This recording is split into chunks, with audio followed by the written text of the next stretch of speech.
Welcome to DearEX, a new podcast series from the creators of the Mohua Show.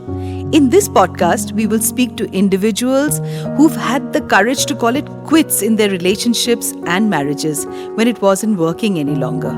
We will discuss the dreaded D word of divorce, which most of us shy away from. DearEX will speak to once married, now single folks, people going through heartbreak, counselors, and lawyers to bring you honest, trippy truths of what it took to say no more. Hi, in today's episode, we have with us Sunitha, a seasoned relationship expert. Really the need of the hour because so many people have been complaining, while I was doing my entire survey for this show that they are lonely, one relationship has failed them and they don't have the courage to get back on their feet and reinvest themselves into another relationship. So Sunitha is going to bust some of the myth that... we believe that a man, the minute they've broken off or they're out of a marriage, they must be meeting tons and tons of women. I think men and women both go through the same sort of emotions, but Sunitha is going to be the right person to tell me about it today. Hi, Sunitha. Welcome to today's show and tell us a little bit about your work. Hi, Mohua. Thank you for having me on this show. I've always wanted to be a life coach, and that's what I've been for some time now. And out of all the topics, relationship is the most interesting and most evolving topic. So it's something that, and I've also been a student of psychology. So this is of great interest to me. And I'm looking forward to our conversation today. So tell me a little bit, how do you mix your studies of psychology and into your current, issues that so many people come with? Because many people say that, we carry forward our childhood issues that is reflected in our relationships. And, we are all nothing but a product of what we've gone through in our past. So maybe you'd be able to tell us how much of this is really true. See, everybody has childhood issues. There isn't a single person who can say they don't have. So it's what you do with it. There is no right way of parenting for anybody. It is what we know that we do with our children and what our parents did with us. So I think it's good to recognize where certain behavior comes from, to understand, is it genetic traits that we are carrying from our parents, or is it some a result of certain behavior that they expressed during our childhood, that we behave in a certain manner. And if we look into it and see that certain behaviors are perfectly fine to have from childhood, it actually leads us to a good resourceful state. It works for you, keep them. If only you get feedback and you realize it's not working for you, do you even need to find a need to change them? And not just because anybody and everybody gives you feedback, then you would have to change every second of your life.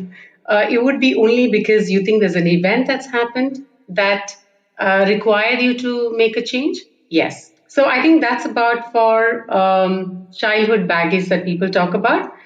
You need to recognize them, but I don't think you need to carry the burden so much. So I think the question that also comes is that there are some common misconceptions that people have about divorce, and they think that there can be so much of animosity that it's completely difficult for people to really get back on their feet. Why don't you tell us a little bit about these? Of course, a lot of people, there is anger, there is resentment, there is all of those feelings. But what are the common misconceptions that people have when they come to you? So one of them is the feeling that it's the end of their lives. It isn't. And that the fact that it's a tragedy that's happened to them. I think mostly, rather than coming from inner self, it's also because of the society that they live in. It's good to identify that this is not a tragedy. It's like sometimes looking at a job that you quit and then you didn't like your job and you moved your job. Would you be so devastated about it? Of course, there's emotions invested even in a job. You'd say it's not. It is. So when it comes to this, you see it as another chapter of your life. There are many reasons why you contemplated divorce, why you are in this phase. List out all those items and then see what are the new lists that you make your new list as to see what is the reason that you wanted the divorce. And when you look at the new list of items, you need to work around it to see what is the support that you need to make this list into a reality. If you look at it as a new chapter of your life, something that you need to work on to make a more exciting phase of your life, I think the energy can be reused towards this. And that's how you can handle a lot of your emotional and mental challenges that you're facing currently that can be overcome through this. So, what kind of professional guidance would you give to people who are coming to you for counseling, or individuals or couples together who are navigating, the challenges of a divorce? Because it is not an easy decision to make, and many people want to give it their best till they finally can't any longer. So, just share with us some of the guidance that you would, tell some of our listeners who are probably not based out of Bangalore and they would like to learn something from this podcast. What are the things that you would tell them? If you're still in the contemplation period, as cliched as it sounds, I would strongly recommend communicating with your spouse. There are a lot of times that we run these conversations in our head. We've reached certain conclusions in our head, but we haven't really communicated it to your spouse. And before planning your communication with your respective spouse, uh, you need to keep in mind the role and the contribution your spouse has made in your life so far, no matter what made you reach this phase of your life. That should make you respect the person that you're communicating with. So be honest, express the feelings that you're going through, your thought process on why, your concerns on why you contemplating divorce, what are the reasons behind it, your expectations. And I think you need to also plan your communication, not just the content and structure of your sentence, also the tone in which you're going to communicate this to the other person. Be ready to mentally see his perspective on the situation, see what he has to bring to the table. If it's difficult, and it will be difficult to accept that, take a break after you hear his perspective. Learn to come back to it after you've given it a thought. There's a lot of conscious effort that's needed. We don't realize how much we consciously make an effort in our friendships, at our workplace with our bosses. But to put that conscious effort to communicate nicely to the spouse, whether he's going to be your current or ex spouse, is something that we tend to neglect. And I think communication is key, no matter how many times we've heard this. So thank you so much for saying this, because for all our listeners, you need to know that you need to communicate what you feel, whether you feel bad, whether you feel good, whether you feel unseen, unheard, you need to communicate that. And so, when people have children, it gets very messy when they're going through a divorce. So what are the kind of, things that people need to keep in mind when they go through this entire transition emotionally, with the child? What do they need to do? Because sometimes children are really, they become they just become victims of a situation that is beyond their own control, right? They would love both the parents. So what is it that they need to do? Because often I've heard many men talk about visitation rights, that they are denied that, and women say that the husband is not careful enough with my child, and they don't trust the child being with the man. So tell us a little bit, with your work, how much of this is true, and how do you navigate this? Again, when it comes to divorce, I think there are a couple of things as a couple you should take care of. While communicating the details of the divorce, or communicating that there is a divorce between both of you, uh, the content, structure, how you're going to do it, if you can do it together. Because whatever it is, even if you're not going to live together, it is good for your children to see you as a team, to be able to feel secure that both of you are announcing the decision together. It's important to not badmouth each other. It's important to respect and support your children when they want to spend time with each of the parents. Remember that the child will need the support of both the parents. You alone cannot manage this. And in the long run, what you will realize is it is so good to share that responsibility. How are you going to open the different pages of your new chapter if you're going to do it all by yourself? So let your partner take that responsibility. Let him take over your child for a week and not fight it all saying that I'm not going to let him see my child. It doesn't make any sense because you will not be able to move forward. How are you going to find space for personal growth and happiness that you ventured for if you're going to keep all your time looking after your child as a single parent? So I think it's important. Kids learn a lot in both the different spaces. I think one of the assumptions is that you tend to think that kids actually have a raw deal. Not necessarily. It's actually it's better for them to have a healthier environment than have an environment filled with anger, resentment, screaming.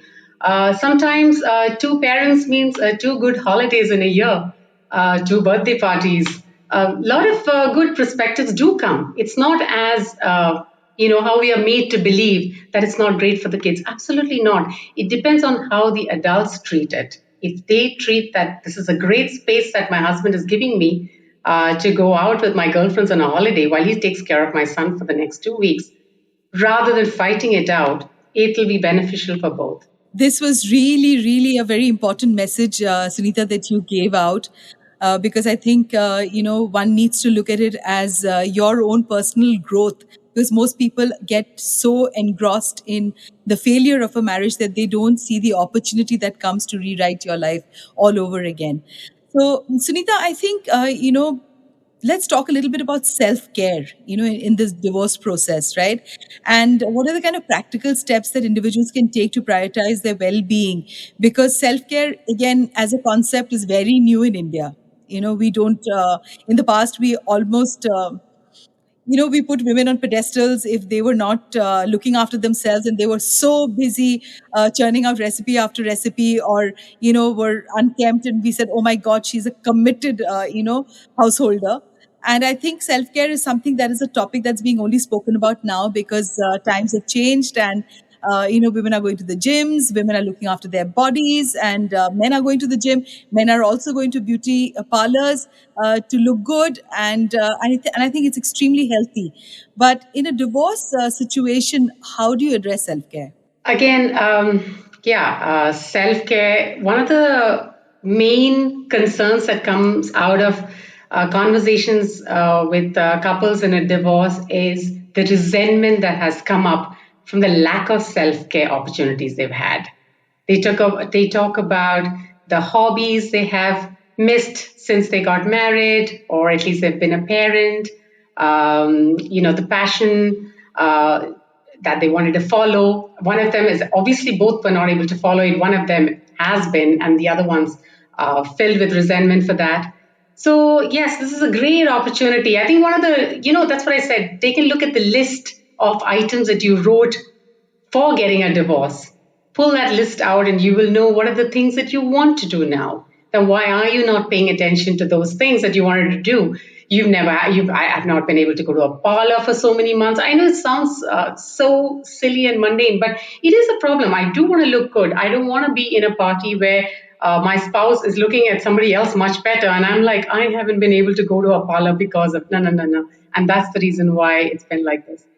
So, other than that, I think it's more about some passion that they wanted to follow. It's the fact that they feel like they've been stuck doing duties that they were not, that something that they did not ask for, and it's been forced down on them. So it could be dancing, singing, fear of criticism towards singing and dancing skills. Now you don't have to worry about it. Or definitely most people don't talk about cooking somehow because they think it's part of their, they might actually enjoy it now that they don't have to cook for someone. And self care, see, the basics, what gets neglected during this phase of self pity is that you tend to skip a meal or you overeat. You have to find a support system or something to monitor you through this.